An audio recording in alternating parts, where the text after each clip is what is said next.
Hey, before we get rocking and rolling and shaking and baking, don't forget, go to the OutKick YouTube page where you can see all the day's great content, whether it is me or Hot Mike or Tommy. Of course, Clay's show is on there. Ricky is on there right after my show. And don't forget, Tyrus, and we just have a great time. I'm sorry, Riley Gaines has a show on there. Everybody, it's the best channel on YouTube. Go down, like, subscribe, and comment. Dakich, you're racist. Dakich, you're sexist. Dakich, you're incredibly handsome. Dakich, you should be the next Brad Pitt. What? Yes.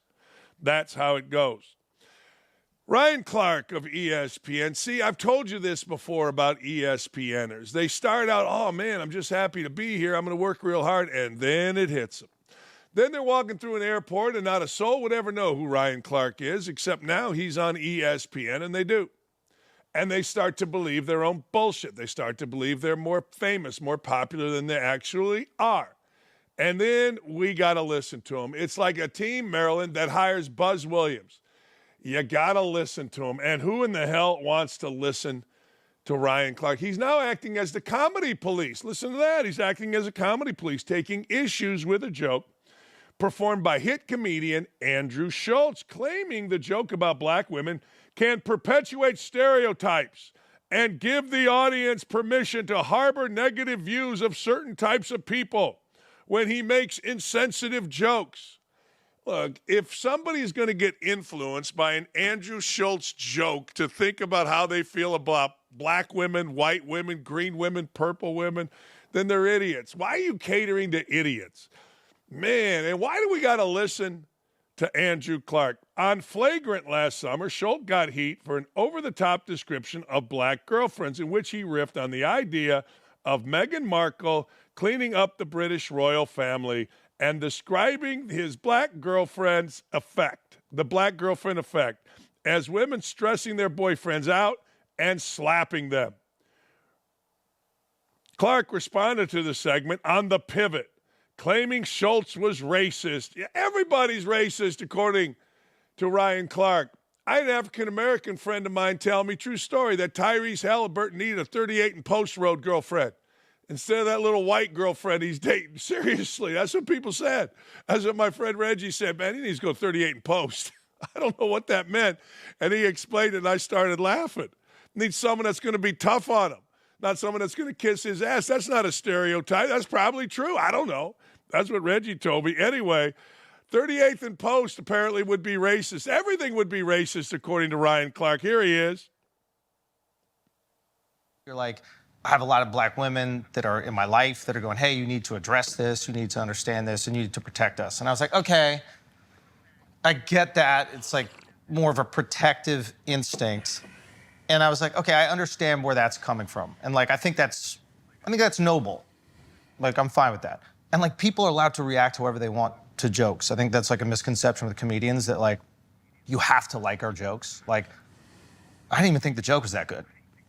But it was, yeah, I didn't think it was that good, but it was a joke.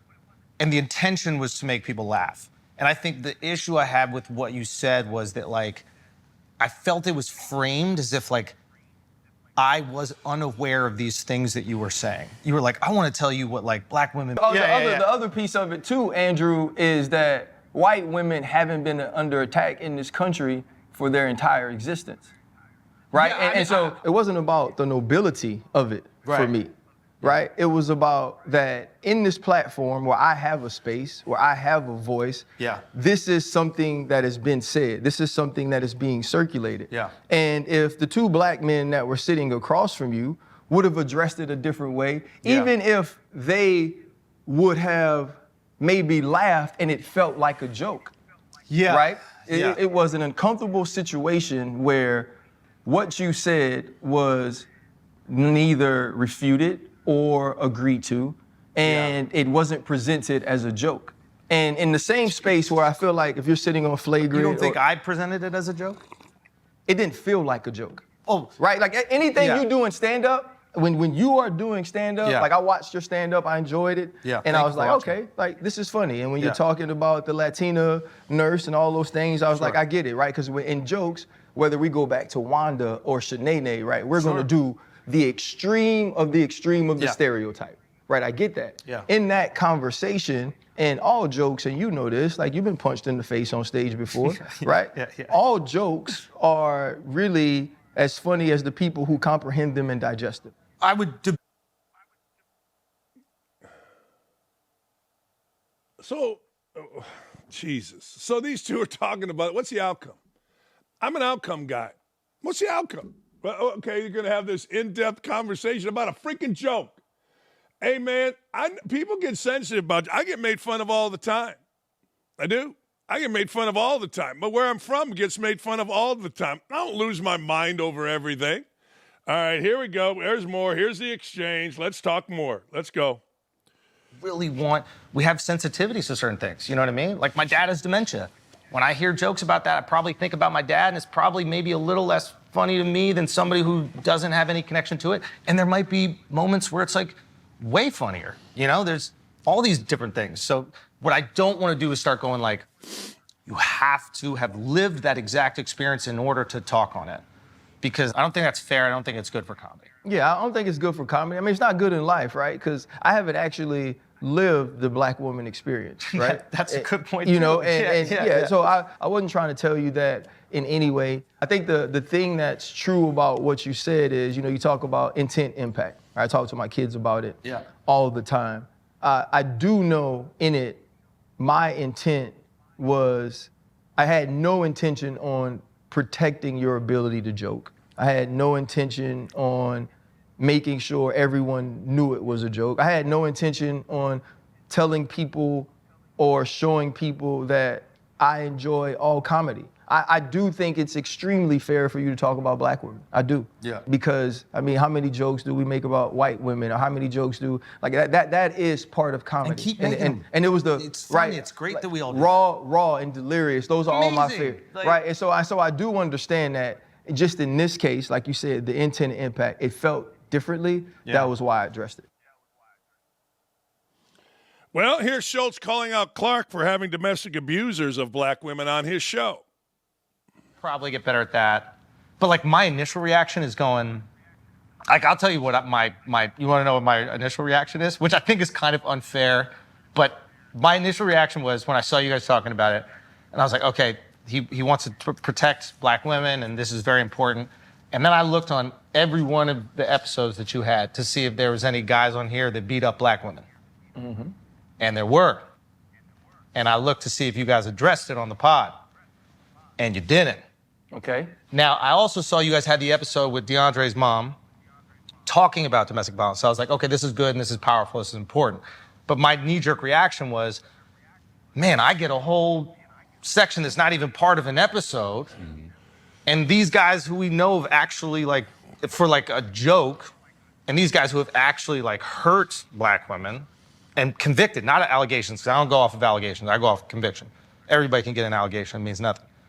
And then these guys, they don't get anything. So in that moment, I was like, this feels like a clout play. It doesn't feel like the highest priority is protecting these women.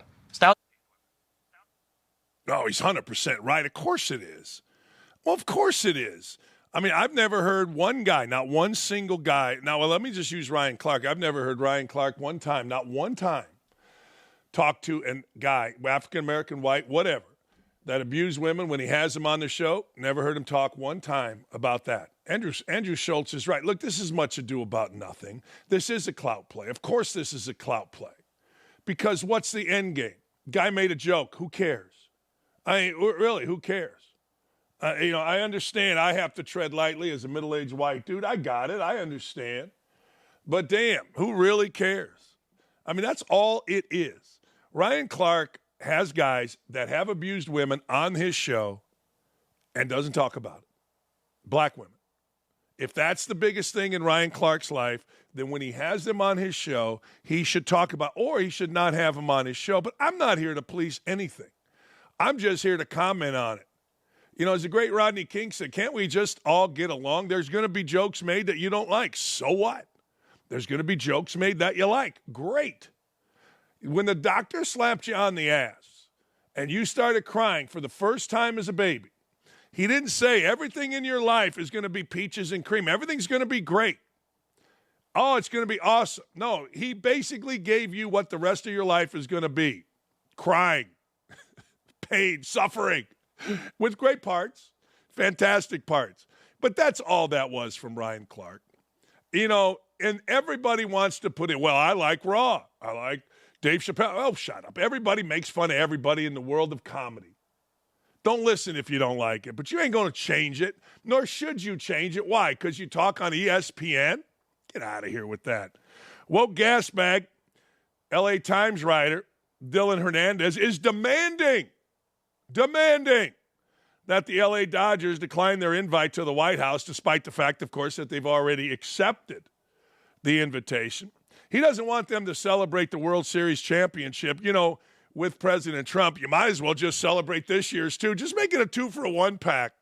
Because unless something catastrophic happens with injuries or somebody gets stupid hot somewhere else, Dodgers going back-to-back. Well, are they 6-0 right now? They're going back-to-back. So just do a twofer.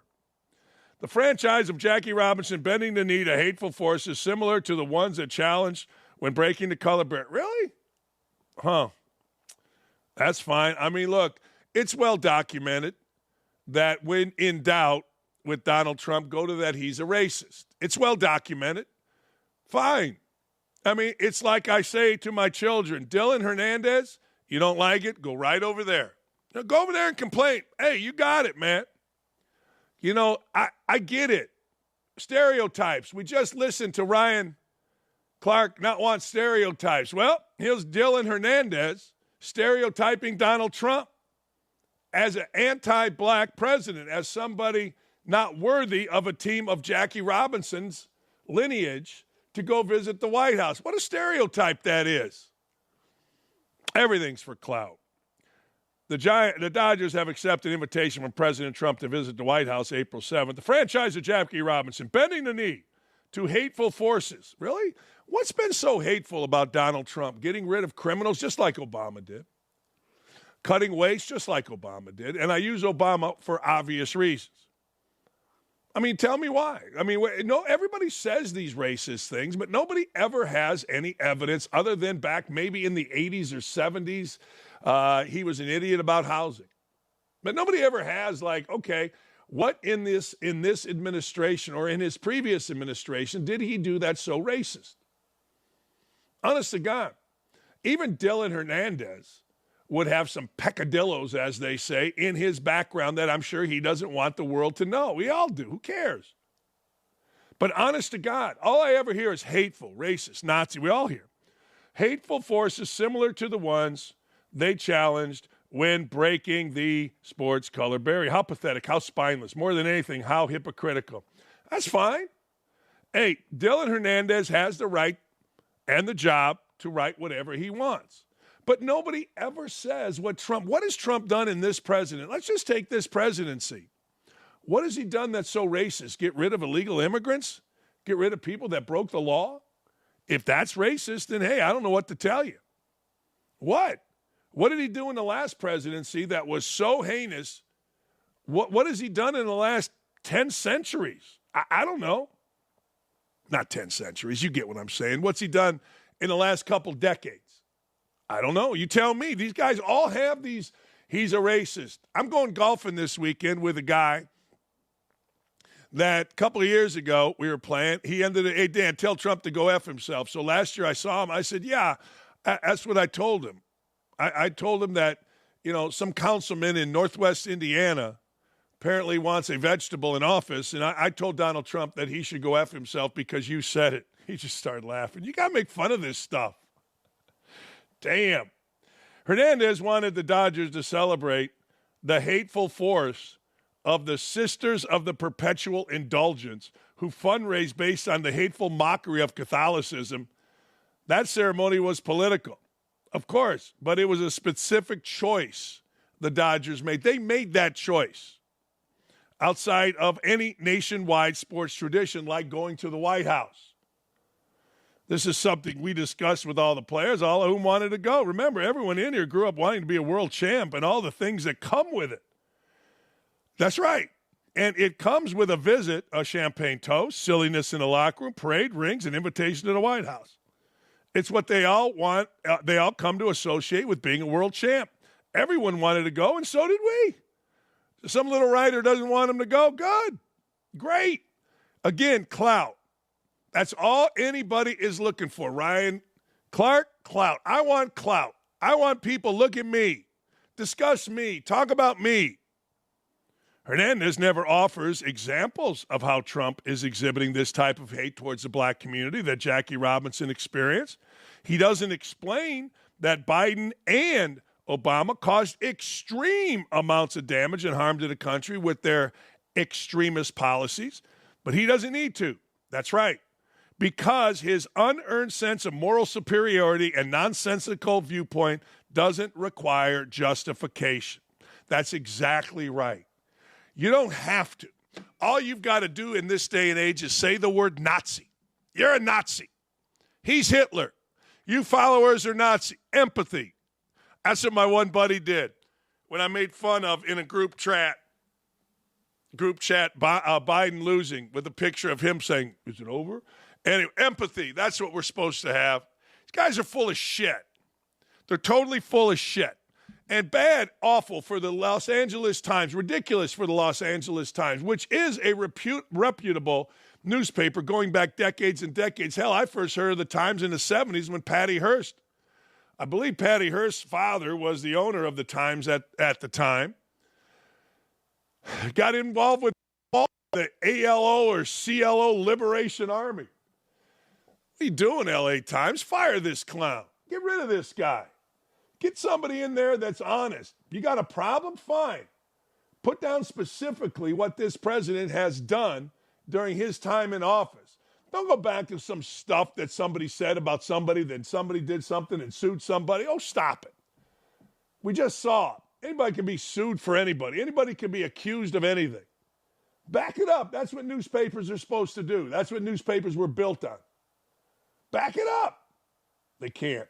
Scott Van Pelt, SVP. Always enjoyed going on SVP's show. He's a Maryland graduate, diehard fan of all things Maryland athletics, offered his take, I can't read today, on Kevin Willard's departure, the Maryland coach, outlining he is more upset. This is always the case, right? This is always the case. How he handled it. I don't mind him leaving, but I don't like how he handled it. Okay. All right. He's upset at how Willard handled it as opposed to Willard leaving. Here it is. Here is SVP. It's always the handling. Of course, Kevin Willard can go to Villanova. Of course, you can go back to your Big East roots. Of course, if it's better for your family. We're savages, but we're not soulless savages. If it's better for your family, of course. But maybe you don't take a giant on the front steps of the house you've lived in for the last 3 years. You don't do damage to the university and program where you've been for 3 years. And you don't take the efforts of the people behind the scenes, poured their hearts and souls into this for free for you to try to fill in the gaps and tell them that I love this university and I just want it to be great. And I'm anal and I'm an a-hole and I just want this program to be the best it can be. Maybe you don't tell those people that to their face repeatedly when everyone in the industry is saying to me, Scott, why are you guys wasting your time? This is done. Everyone in the business knows it. He's gone. And this year was so much fun. And Kevin Willard was a huge part of that. Did an awesome job in the portal. I praised him. Did an awesome job with the team. Analytics, different approach, going a little faster, this, that, and the other thing. Awesome, awesome, awesome. And then, unfortunately, the entire thing got sabotaged and hijacked by a 2-week-long storyline that wouldn't go away, no matter how much he tried to deflect or go on with Sheehan locally, the guy we referenced a lot, where he did the as of right now.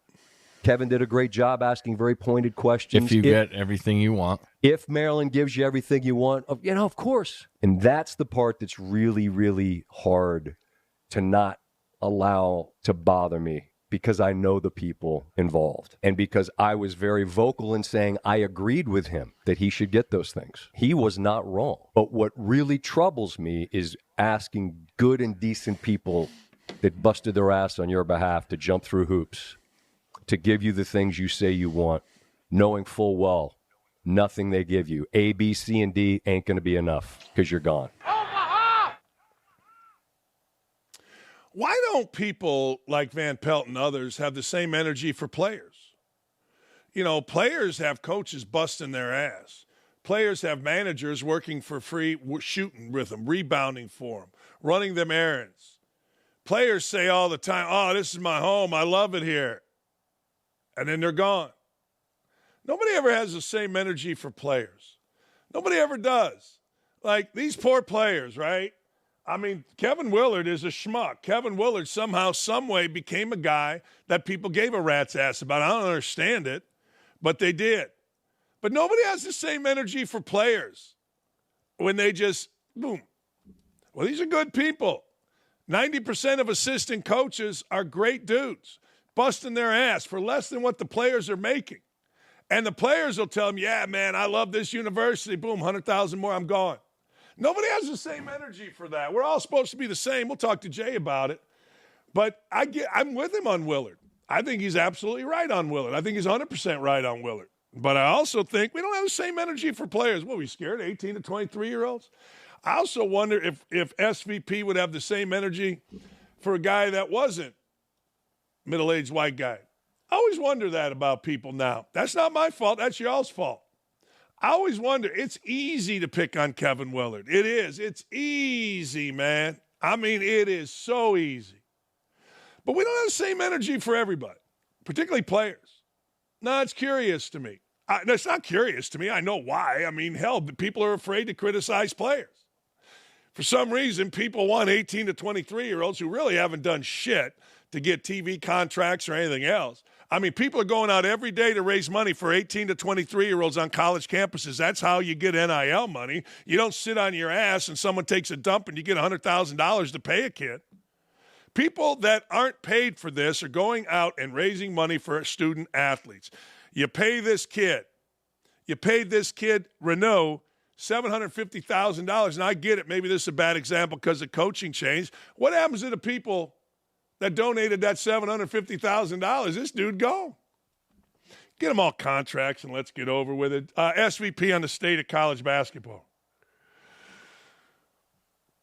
And that's where this whole situation is so hopelessly fucked. And I get Billis. He can get mad and say the coaches' portal is always open. Of course, but how many coaches have left? A handful. And every player, like, this is what we want the sport to be. You root for a team for a year. Like, Purdue didn't have one transfer. Like, there was a great breakdown somebody put out of where they started. And Purdue just had giant boiler up next to all their name. And most schools is just like 5 different pictures that weren't the school where they started. That's what and of course, get the players some money. Unionize CBA contracts has to happen. But this is the last year of the Wild West where moving forward, it's revenue share. And theoretically, you won't be able to do it out in the open anyway.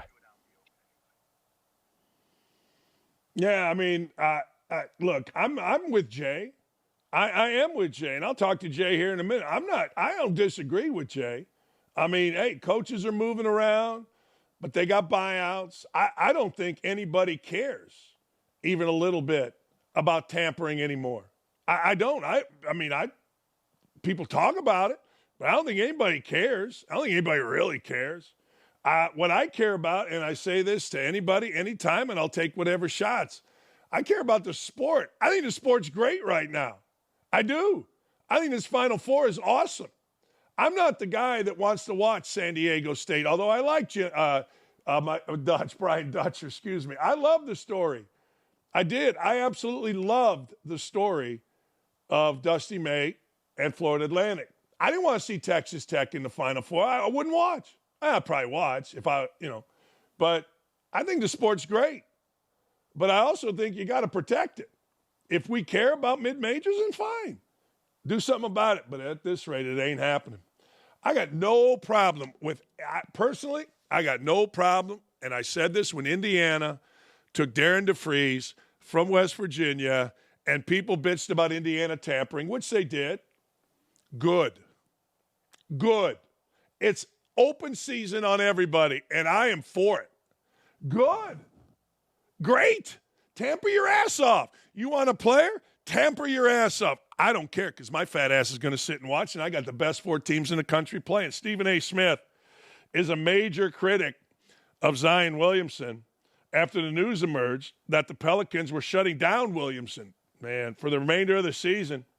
Smith again made it a point to share his concerns about the big man's future in the NBA, calling him a bust. He ain't wrong. This is the most talented dude I've ever seen. And everybody knew. I was doing games in the Summer League when, whoa, he's a fat ass. He played one game, had a hammy, out the rest, and he was still a fat ass. And he's still a fat ass. And when he plays, he's really good. Here's Smith on Williamson. I feel very, very bad for the Pelicans in the city of New Orleans because Zion Williamson is a star caliber talent. When he is on the court and healthy, he's a monster. The problem is he's rarely available. And as great as he is, the word bust comes to mind, not because of his talent. I'm only talking his availability. If you're not available, it doesn't matter how great you are. And he's almost never available. And that is the situation. And so if you traded him right now, for example, do you realize you can't ask for the farm for Zion? Or you can ask, but you ain't going to get it because he hasn't been available. And nobody is going to give that up, which leaves the Pelicans in a position, although they altered things contractually to their favor in some respects, you can't expect but so much for him because his availability is what's going to come into question. Yeah. That's deep. No, man, Smith is being deep again. Wow. Of course, he's a fat ass. I mean, you cannot. Charles Barkley famously said on this show and other shows, look, here's the deal. I wasn't playing. I went to see Moses Malone, and Moses Malone told me, Charles, you're fat and you're lazy. I wonder if there's anybody in Zion Williamson's life that is willing to say, Zion, you're fat and you're lazy. I wonder. Don't you a little bit? Son, you're fat and you're lazy. Well, Barkley will tell you, he's told me publicly, that changed his entire trajectory of his career. Zion Williamson either doesn't want to listen, doesn't care, maybe got all his money. See, Barkley and them didn't get the same kind of money when they started. They got good money, certainly for the times, great money, but not like this. Son, you're fat and you're lazy. And that ain't going to play in NBA basketball. Your feet can only take so much. Your legs can only take so much when you're fat and lazy. Get skinny and energetic, and you're an all-time great. Man, wouldn't that be nice if somebody told you, get skinny, get energetic, and you, my friend, can be an all-time great. Wow. Huh. Cool. Very, very cool. All right. Kirby Smart. See, when Kirby Smart is not having guys run 6,000 miles an hour in a car and crash and get arrested, Kirby Smart's really smart. Kirby Smart's obviously a great coach. Kirby Smart is all the things that you would want in a coach, except he ain't got no discipline. But Kirby Smart talking about a variety of things, I'll listen. I will. Now, I don't listen to many coaches, but you know what? Kirby Smart is not a fan of the transfer portal being open and used by agents of players participating in practice across the country. He's teeing off on agents, shopping players before the transfer portal opens. This is what I'm talking about. I got no problem with it. I told you before, I got Steve offered the job at New Mexico in the middle of the Iowa season. I'm probably not supposed to say that. But this goes on, and this has been going on forever. This goes back to the 80s when I wasn't playing my sophomore year at Indiana. I had coaches all across the country calling my dad, hey, we'll take him if he wants to leave. What are you going to do? There are a lot of people doing not illegal things, but must manipulate money to move this, move that. So I can free up this. And what's going to happen is there's probably going to be a bubble or spike. Agents are trying to take advantage of that in every way they can.